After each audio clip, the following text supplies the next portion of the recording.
everybody. Happy Friday. It's a good day to be a San Diego Padres enthusiast. It's another episode of the Oppo on 3-0 podcast. 3 San Diego Padres enthusiasts, 0 annoying Dodgers fans on this podcast.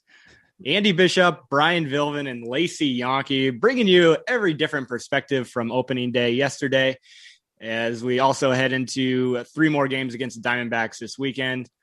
Lacey, you were down at the ballpark yesterday. What was it like to be at an actual regular season baseball game again, and obviously a big one on opening day? Oh my gosh, it was so much fun. I think I sat in the nosebleeds up in the 300 section, but literally just being in there, you could hear every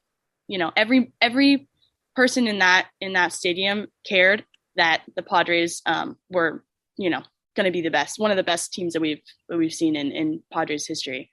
Everyone had skin in the game. Everyone was cheering. There was different chants that were heard throughout the game that I could hear from the nosebleeds up there. Getting beer and getting concessions was a little difficult. I think there was some troubleshooting on that end, which I can touch upon a little bit later. But overall, I didn't see one Diamondbacks fan in that stadium. Everyone was sporting the brown and gold, and there was just there was so much energy for whatever it was, 10,000 fans. You would not have known that there was just 10,000 fans there. I'll just say that there was that energy carried all throughout Petco. Yeah, I think you could hear it on the broadcast, whether it was on radio or TV, just the noise that the crowd was pumping up. Brian, this was an opening day that we probably had higher expectations than normal, without a doubt. That thing escalated quickly. I think we could say that. Padres up 6-1, and 15 minutes later, they're down 7-6. What was your experience on opening day? Well, I wanted to do something a little bit special, so I went out and got a burger and fries from The Habit for lunch. One of the things I like to do at the ballpark is eat. And normally if I'm eating lunch, like during normal times, it's pretty light or, just something I'm whipping up here. But because it was opening day, I wanted to go out and get some carry out lunch, bring it home. So I got a big, delicious burger and French fries and enjoyed a nice beer as I watched the game. And so I just, it needed to be a little bit different day. I had my brown on as I was heading out into the community, and a bunch of people, giving me some love for being out there in the brown and gold. And then I put on the app and watched on Bally Sports San Diego for the first time with the new graphics. Had some people texting me about the graphics, kind of complaining about what the score bug looked like and the watermark in the top corner for Bally Sports. So it was definitely a different look on the broadcast. But overall, it was opening day. I was alone at home watching, so it was a little bit strange. But, I could feel the energy, and I thought the broadcast did a really nice job of showing the ballpark, showing people there. You could hear the noise. Like it was really cool. I thought it was really well done production. And we've got the best broadcasters in the business. Watching, Don Orsillo and Mud Grant do a game for 3.5 hours is entertaining, whether the team's good or bad. So when the fact that the team is good and it was an exciting game, it was just a perfect afternoon. So I couldn't have drawn it up any better. Yeah, good stuff, man. So I come from the perspective of listening to opening day on the radio. I was out and about running a few errands, and it just was natural to, kind of enjoy the day and just take it all in. First year without Ted Leitner on the call. So it's Tony Gwynn Jr. and Jesse Agler. I think, if you've been a Padres fan, the talent that Agler has. And so it's always good to listen to him there. So that was my experience. I'm living like I'm out back in 1927 or something like that. And I'll be wearing my Jace Tingler jersey to the Padres game tonight. So just quite the character over here. Okay, Lacey, so you're at the game. We talked in our last episode just a few days ago about, a lot of the decision making that Jace Tingler will have upon himself. He comes out when Yu Darvish gives up, I think it was that first home run, right? And then he, the broadcasters actually, like Jesse Agler was like, all right, Tingler's coming out, Darvish is gone. But he goes out there, leaves Darvish in. Like, so I didn't see it. Were there any of the other infielders out there, trying to kind of tell Tingler what to do or influence his mind, or what was going on out there with that decision? Yeah, it looked like Tingler was heading out to take the ball from Darvish, and Machado, Tatis, and Cronenworth were all on the mound with him. And they chatted for a couple minutes, and then he turned around and walked away. And from the post game interview that I read, it seems as though Tingler went out there, said a few words to Darvish, and Darvish just looked right at him and was like, "I got it." And at that point, I think Darvish had 88 or 89 pitches already thrown, and I think that was around the ballpark where Tingler wanted him to be in. And then unfortunately he gave up that bomb a few pitches later and then was yanked. So I'm not really sure what sort of overall decision got made there. I think Tingler might have gotten a little bit caught up in the moment. It's hard to pull your ace, so I think that might have influenced it a little bit. Obviously, hindsight gives us some perspective to realize that maybe he should have made that call a little bit earlier right then. But solid outing for Darvish, and it probably just speaks to how much trust that Tingler does have in Darvish, which is never a disappointment. Game one of the season. Yeah, and I think, Brian, you got to look to the fact that these guys didn't pitch a full season last year. You're talking 11 or 12 starts instead of 28 to 30. So do you think we're going to be seeing that kind of stuff a little bit more, where even an ace is only going 4 2/3 or 5 and taking 90-95 pitches to get there? Yeah, I was wondering how long he was going to go after, he was already over 40 pitches in the second inning. So at that point, it's like, okay, well, he's got to have some really efficient innings to try to get through 5. And when the Padres took the lead, it was just like, okay, try to get the 15th out, like try to get through 5 innings so that he can qualify for the win. We had a 6-2 lead at the time. This was before he gave up that home run that ultimately ended his afternoon. And he was right around that 90 pitch mark, like Lacey said. And he was 1 out away from getting out of that. And I think because it was opening day, it was his first start with the Padres, the crowd, I'm sure, influenced it. Tingler just got caught up and is like, yeah, let's do this. You can get the win. And, if he executes a better pitch, he gets out of that inning and it's still 6-2. Then he comes out, after 93 pitches or whatever it is, and he's in line for the win. Instead, he gives up the home run. Tim Hill comes in, gets a ground ball that should have been an out to be out of the inning. We would have been out of the inning with a 6-4 lead. Instead, the next batter hits a home run and then follows that up with Tim Hill had Vogt, the catcher, struck out, and the third base umpire, I don't know how he said that the batter didn't go around, gave Vogt a second chance. The next pitch he hits over the wall to make it a 7-6 lead. So there was a series of events that to think that would have happened in that situation, virtually impossible. Like while it was happening, there was no way I was thinking, well, if he leaves him in here, we're probably not even going to be leading at the end of this inning. It was like, oh, he'll probably get this one out and then he'll be in line for the win. Obviously it didn't go that way, but at the time I thought it was the right decision. It's opening day. This is our guy, our new guy.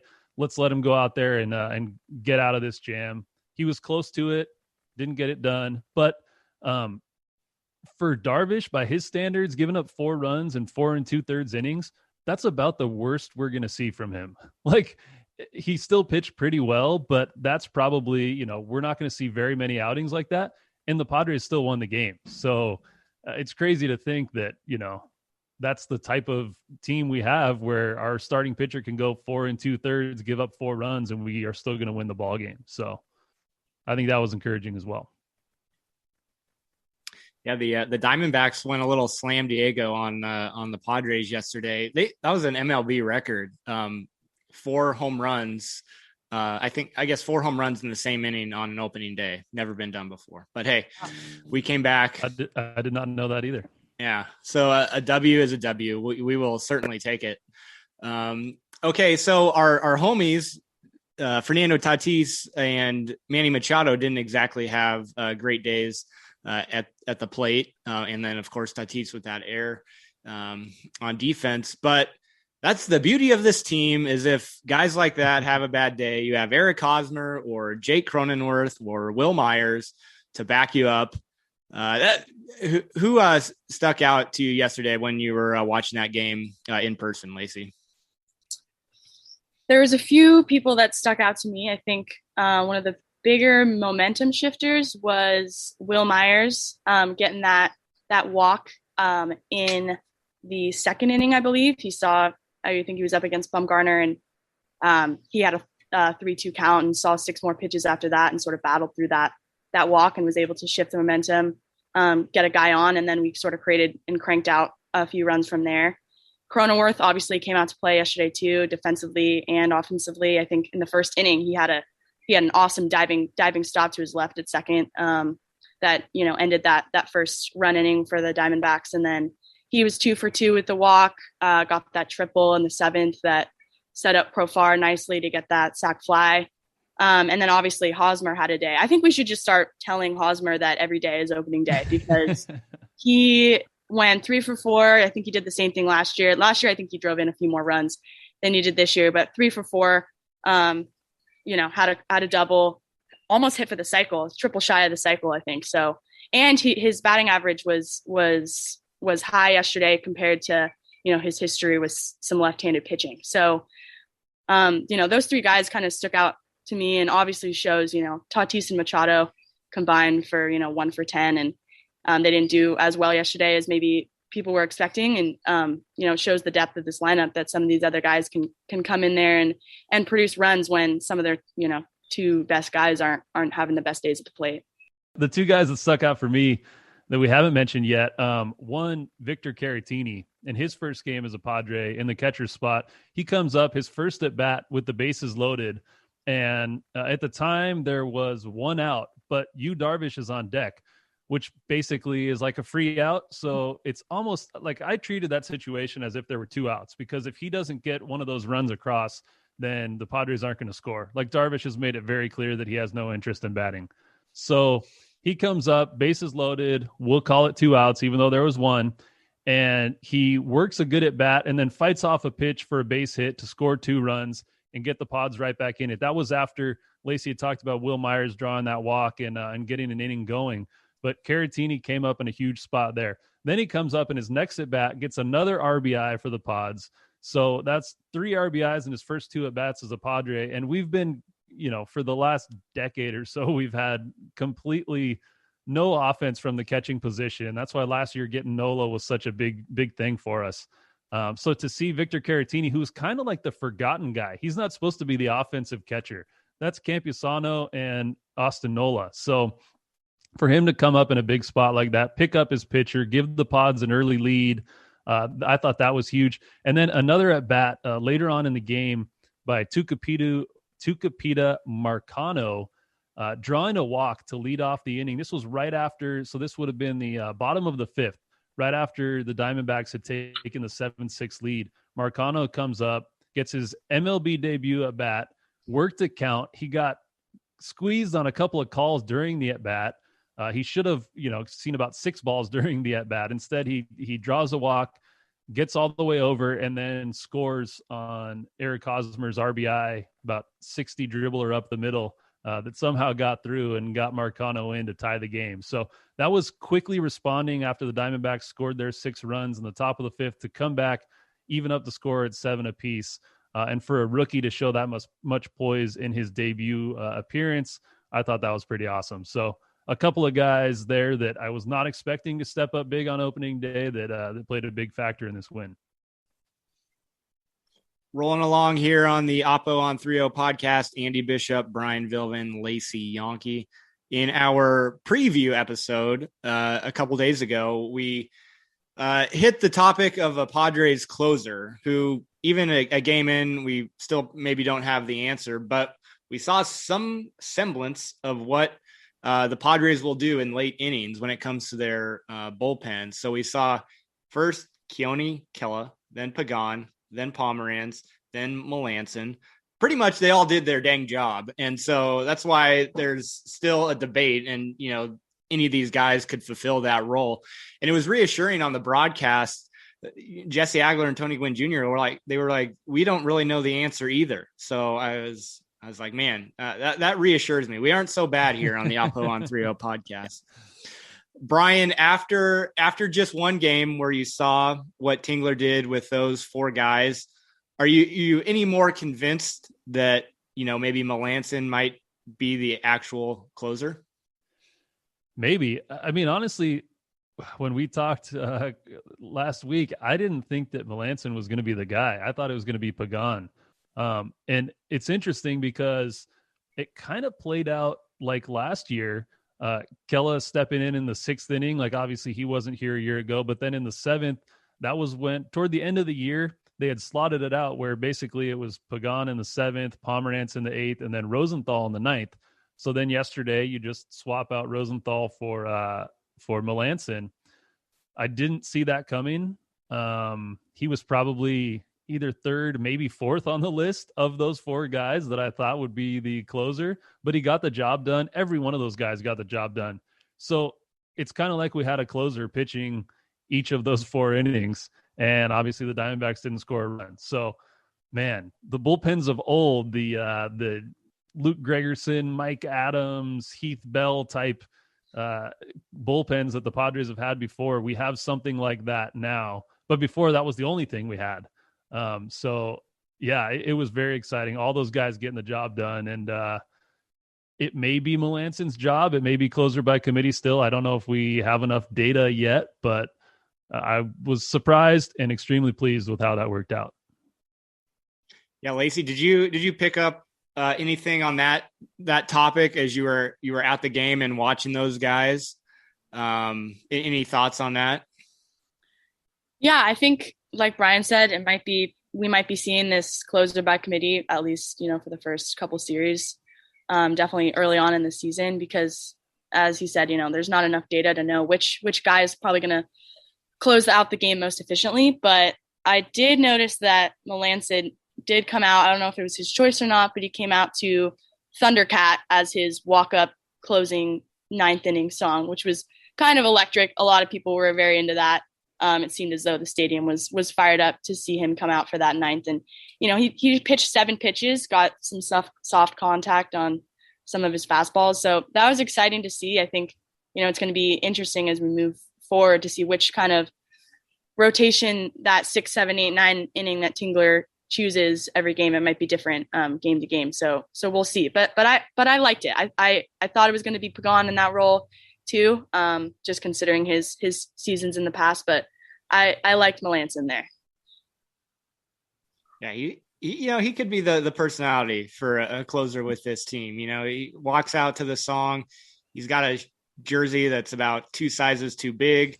He's old school. He doesn't give a care in the world. I like that guy. He comes in, like you said, 7 pitches, bang, ball game's over. Yeah, he's just wearing like standard black cleats, looks like a little league kid out there. Yeah. Everybody else has the fancy like brown and gold, and he's just like, no, I'm just here to play baseball and be the old guy on the team. Yes, I love it.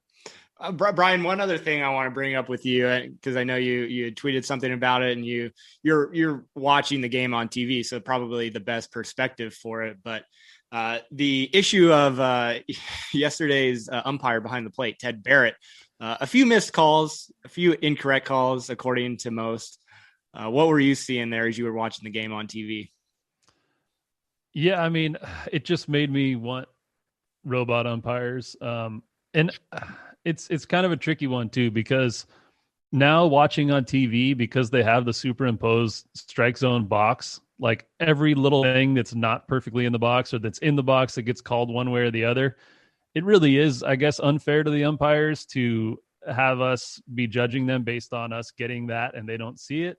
But yeah, he had in the post-game analysis, there were 19 calls on taken pitches that were called incorrectly, whether they were in the zone and called a ball or out of the zone and called a strike. And that just can't happen. That's way too many for Major League Baseball. And it makes such a big difference. There was one of Tatis's at bats where it was a 1-0 count, and they had just brought in this relief pitcher. There were a couple guys on base, and the second pitch of the at bat was way off the plate, like a good 6 inches off the plate, and it was called a strike. So now that counts 1-1 instead of 2-0, and a 2-0 count to Tatis is a huge difference maker.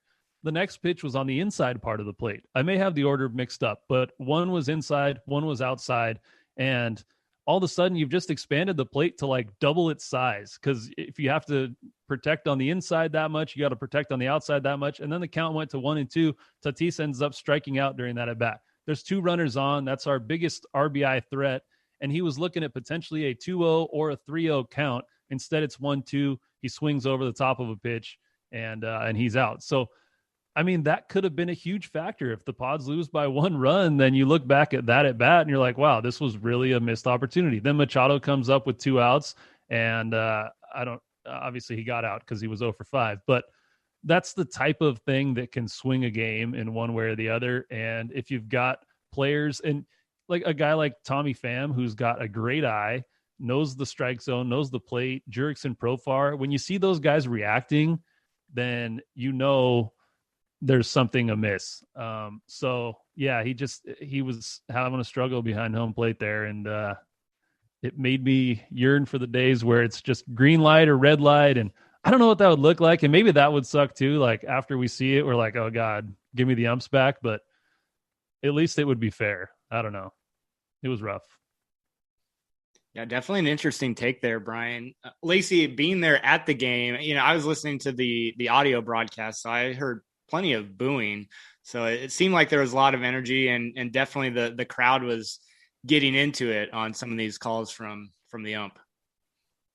Yeah, I think the crowd was definitely a little confused after that call as well. And there was one other call that was controversial, which was Tatis was on first and he dove back to the bag, and Diamondback's catcher was so sure that he got tagged out and at least swiped his jersey a little bit. And obviously Tatis pulled a matrix move again and was safe on that play. But again, the crowd was very energetic both of those times. And it seems as though, that's probably going to continue, especially when games are close and, Padres fans want wins. So I think, that's going to be something to look forward to, the crowd being just as energetic as at, great plays as they are at some of the questionable calls that umps make. Yeah, I want to go right back to you, Lacey. Just talk to us a little bit more about the opening day experience, going back to the ballpark again. Like you said, a few issues getting food and whatnot, but just what was the atmosphere like and the experience like as a whole? Yeah, the atmosphere was, the word I would use to describe it was just electric. I think some of the players in their post-game interviews kept saying, we kept saying this all year last year. I wish, fans were here so that we could see that. And even to just have the, 10,000 fans in there just to be at that game, I think players really appreciated it. But honestly, it felt like a completely new, energized fan base. They were the loudest when Tatis got announced in that opening day roster. The whole stadium just blew up. And then during his at-bat with the bases loaded, that second at-bat, everyone was chanting MVP. There were, in the second at-bat of the game for the Padres, the whole stadium was saying, "Let's go Padres," which is something that I've seen before, but not in, just a normal, regular at-bat. And then when Will Myers went deep, the whole right field stood up and cheered for him. So I think players noticed that, and I think that goes a long ways. And as far as the other storyline I mentioned, which was some of the concession stands going down, you had to order all your food and beer from an app on your phone, on the MLB ball game app. And around the third or fourth inning, the whole app shut down. So most people were waiting for their beers for 2 innings or so, and their food as well. And I don't think that system is going to work so well. I think maybe a credit card only kind of situation, maybe no cash to limit contact or something, could work better, because people for that, there was a 3-inning stretch there where no food or beer, any snacks were coming out. So I think people were a little aggravated by that, but especially in a close game, people get fired up. So I think that we might see some, some of the kinks work out as some of the games get back, because obviously it's a little rusty for some of the concession stands in there too. Those workers haven't been there in Petco for a whole year anyway too. So that storyline might evolve a little bit, might improve as games go on. We'll see. All right. Well, it sounds like I need to load up on a Lolita's burrito before the game tonight. Yeah. I mean, I guess we're fortunate that the product on the field is so good now, because I can think 4 or 5 years ago, in years past, the product on the field was not worth the price of admission, but the great food and beverage options around Petco Park were. So now at least you got something to root for on the field. While you're waiting 2 hours for a beer. Yeah, I'd also say that the normally, they give out those opening day little fan souvenirs that aren't always the best, but this year they give out a hat that was pretty nice, pretty nicely made. So that was also a plus. I think people were excited that some of the fan giveaways are maybe being made with a little bit more thought than years past. That's awesome. Yeah, a few more dollars in the marketing budget these days for the Padres. Yeah, You guys may have seen this, but I guess it was the UT that put out an article that the payroll this year is 180 million. 180. We've come a long way from the $37 million payroll from 2011, Brian. I know, that's pretty wild to think about. Peter Seidler, man, credit to him. Guy, he's stepped up. And then obviously AJ Preller and his willingness to sign these people long term, because he's the one basically responsible for do these contracts work out. But someone's got to sign the bottom of that check, and I think Peter Seidler understands the unique opportunity he's got here with this team in San Diego at this time, and it's just like the perfect collision of everything. And it needs to be for the Pods to get the 100 wins that I have promised. So and we all signed off on it. So if the Padres don't win 100 wins this year, then man, we all blew it. We're all going down. Yeah, my man Brian putting out a little written word today that the Padres will hit that 100 mark. We talked about it in our last podcast. Also on our last podcast, we detailed my Jace Tingler jersey saga. Probably easier than anybody that bought a Blake Snell jersey within the last few weeks, as he finally at the 11th hour got that number 4 that he wanted, swapped it with Will Myers. Myers is now wearing the number 5. We will see Snell tonight. But thankfully the Padres are legit, and they're like, if you bought, the Snell jersey, what was it? 14-24? I forget what it was, but they're like, you won't have to pay again for another jersey. We'll just swap it out for you. Yeah, that's awesome. The line outside the Padres store yesterday after the game with Snell on the back with the 24, people were looking to get it exchanged right after the game. Probably maybe time for tomorrow night or tonight, who knows? But that line was pretty long. People were pretty stoked to try and get that swapped out as soon as possible, it seemed like. I saw a tweet the night before the season started, and it said, MLB, we need to send Blake Snell to negotiate for the DH based on somehow getting that number back from Myers, because he seemed pretty adamant that he was going to keep number 4, but then he goes out in number 5 and hits a jack yesterday and has a nice little game. So maybe the number 5 era of Will Myers will be another solid one. The longest tenured Padre. It's crazy to think about. Someone might have already coined it, but Cinco de Myers might be a phrase that we start seeing here, because yesterday that home run, maybe the 5 serves him well. I love it. That is awesome. Old white queso. It's hard not to love Will Myers as a Padres fan. He struggled for a couple of years. A lot of people wanted his head and wanted him traded, last off season. And he comes back with a great season last year. If Will Myers tweets something, it's normally pretty rad, because he tweets like once every 2 weeks. And before yesterday's game, he tweeted like a picture of himself with the 4 removed from his jersey and the number 5 with like kindergarten type writing, and just kind of a self-deprecating guy, and just such a good dude. Love him. We continue here on the Oppo on 3.0 podcast. Andy Bishop, Brian Vilvin, Lacey Yonke getting set for game number 2 for the Padres, taking on the Diamondbacks. Second game in a 4-game set. Blake Snell on the mound tonight for the Padres. Certainly a debut we've anticipated. Lacey, what are you looking for from Snell tonight? Well, I think Snell is very good against the Diamondbacks in history. I think he's pitched against them a few times before, and Diamondbacks are 1 for 20 against him. It is a stat that I saw this morning on Twitter. So I think that's something I'm looking forward to, is just seeing how he produces tonight, what he does on the mound, and what supporting number 4 back in the number 4 jersey as well. And then also it's going to be interesting seeing him at the plate too, obviously coming from the American League and not having very many plate appearances at all. I don't think he's gotten a hit in the majors yet. So it could be interesting to see what he does at the plate, as well as, his debut in the brown and gold for the Padres tonight. Yeah, I'm really excited to see.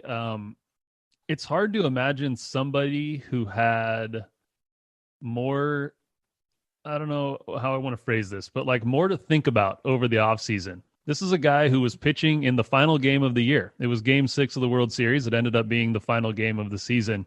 And he felt like he got pulled early. And he's had that sitting on him. Like the last time he pitched was in the World Series. He was rolling, and his manager took him out of the game when he felt like he could continue going and lead his team to a world championship. So to be that close and know that you had more to give, and to have that in the back of your mind throughout the entire offseason and your training program and all that, like this guy has so much to prove coming to a new team, new city, new franchise, all the expectations. Like I think this guy is going to absolutely shove, and I am totally here for it. And I cannot wait. A culmination of, 5-6 months of build up leading up to this, his first start since that game 6 of the World Series. So all the build up. I mean, he may be amped up in that first inning. He may be throwing 98 miles an hour, or he may walk, the first 3 guys and give up a handful of runs, but then he'll settle in. I just know he's going to be super amped, and I can't wait to see it. The Snell and Darvish, like their first starts, they're going to be a little bit different. I think they're going to settle in after that, but who knows, man? Snell might go out and throw a no-hitter tonight because, as Lacey mentioned, these Diamondbacks have never hit him well. So I'm fired up for it. Yeah, I would love to see that. For me, Snell's debut, I'm more interested in than Darvish. Obviously, Darvish is on opening day, and these guys, you can flip-flop them 1-2. They're going to throw up some pretty ridiculous numbers. But as you said, Brian, he's just got that chip on his shoulder, coming from one league to another new franchise where there's expectations all around. So the light is certainly on him, and people are expecting him to do great things. And I definitely expect it. We saw him have a pretty impressive spring training as well. So I think he's ready to roll, and I'm excited to see it tonight. All right, guys, rounding things out here on the podcast. After one game, heading into the weekend, anything else on your mind, Lacey, with this team? We could talk about it for days upon days, but we'll close it out here pretty soon. Anything else? Honestly, just very excited to see, the versatility on this team, in this lineup, in the roster, just already in game 1. That's just been a major storyline that I think most people have been interested in, all spring training as well. And to see that really play out in its truest form yesterday was incredibly exciting. And, 1 win down, we got 161 more games to go. So it's going to be a marathon. And I think these guys are willing to do it. And the versatility in that lineup is going to really help them get there. So really excited for the game tonight, and hopefully the Padres get another dub. Yeah, they pulled yesterday's win out, a tight 8-7 Brian, those are the type of wins, they're going to have to come away with to maybe hit that 100 mark. Yeah, winning one-run games is hugely important. And the teams that tend to have success in close games like that are teams that are built well in the bullpen. Like we talked about, even when the Padres were bad, they'd win a lot of one-run games because you have shutdown guys. You don't give up very many runs after the sixth inning. So I think this team is built to succeed in one-run games, but I also think that they're going to win a lot of games by 4 or 5 runs because their starting pitching is that good and that deep, and this offense is just unbelievable. We've got two offensive starters who are still currently not on the active roster in Grisham and Nola. When those guys come back, then it keeps getting deeper and deeper. So 8 runs on opening day for the Pods. I think we're going to see a lot more 8-run, 9-run, 10-run games from them this year. Hundreds in reach, baby. We're doing it. Bold strategy, Cotton. Okay, just about done here on the Oppo on 3.0 podcast. You guys, you're my amigos. This is like a therapy session for me weekly. Gotta ask you one question, and I talked to you guys about it the other day. I don't think we talked about it on the podcast, but I just so happen to have my weekend free next weekend, and I've thrown out the idea of potentially heading out to Arlington, Texas, to watch the Padres take on the Rangers. Got a little family in the area. I don't know, Lacey, should I pull the trigger? I didn't see any news yesterday. I knew that obviously some of the fan base getting 100% capacity at the Rangers Stadium was a little controversial, but I didn't see any catastrophic news from that event. I haven't looked yet, but honestly, I think if you're smart about it and you feel confident about that decision, I think being in the Rangers Stadium after that Slam Diego performance last year would be an absolutely phenomenal series to watch. And if you got family out there, no better time to see family and get Padres baseball in at the same time. So I would say yes. Pull the trigger. All right. Well, I got the devil on one shoulder. Brian, are you the same thing on the other shoulder? No, I'm absolutely still the devil. You got 2 devils because I think you got to do it. Again, it's if you feel comfortable doing it. You've got family there, so if you feel like the trip will be safe for you, then I absolutely endorse it. And I think you should wear a Slam Diego shirt because the Padres have hit a grand slam in 5 straight regular season games against the Rangers, and in a spring training game as well. So it's just, that's the origin of Slam Diego. You got to go there, kind of rub it in. Yeah. If you get the opportunity to do it, it's a new ballpark, chance to see that place that hosted the bulk of the playoffs last year, the entire NL playoffs after the wild card round, and then the World Series. So a unique opportunity. Pods are in town. You got family. Got to do it, man. So I have a t-shirt that's, when Tatis did the whole going opposite field on 3-0, it says sorry for the grand slam. So I'll happily wear that and get beat up in Arlington.